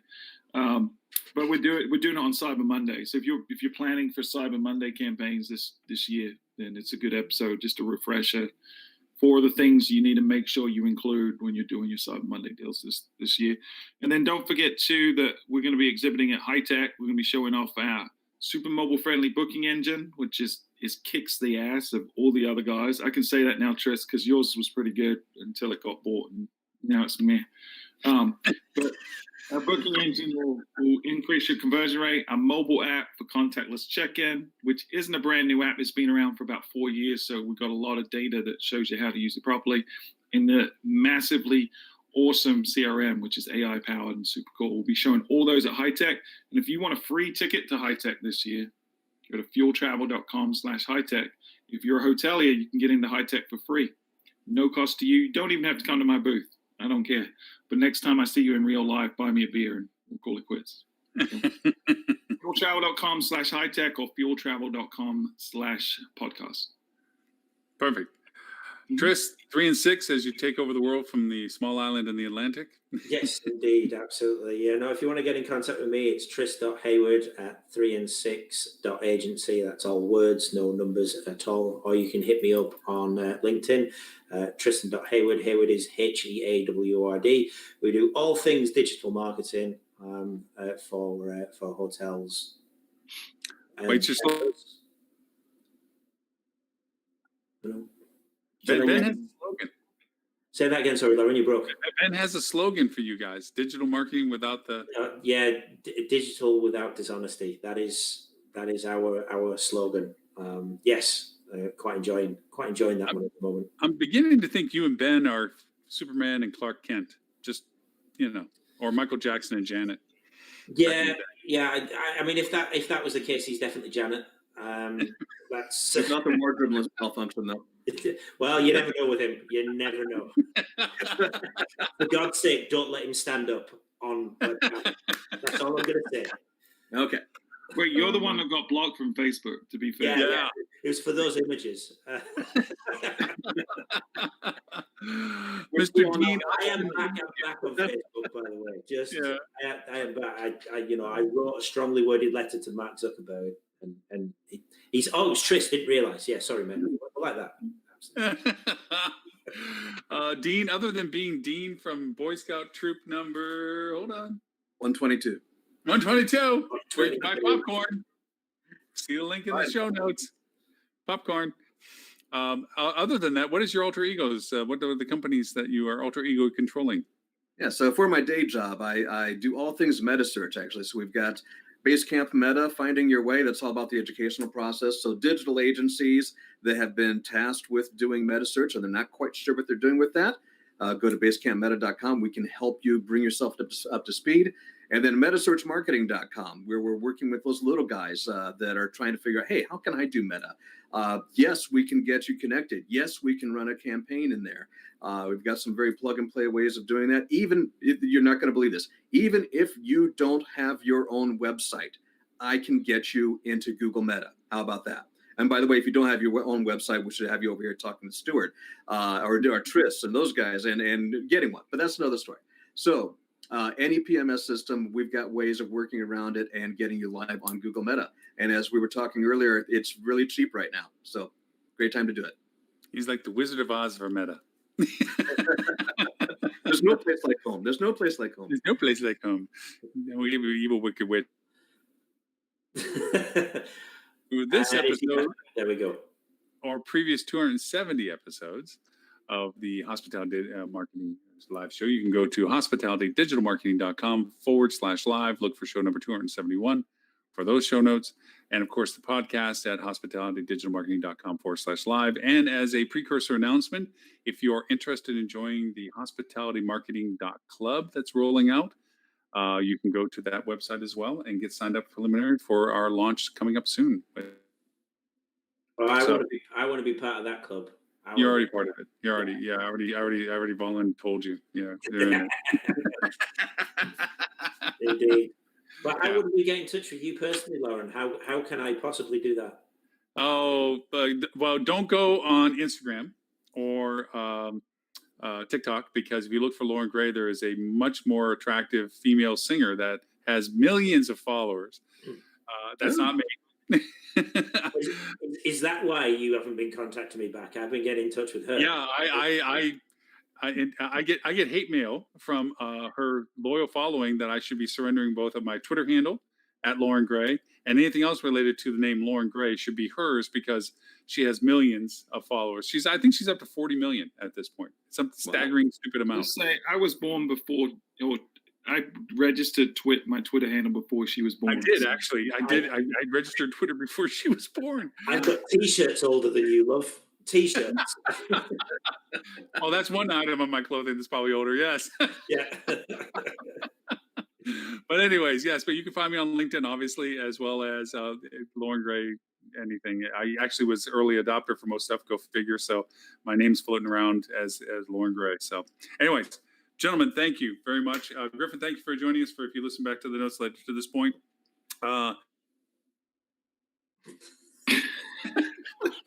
That's the way to end the show. Down again.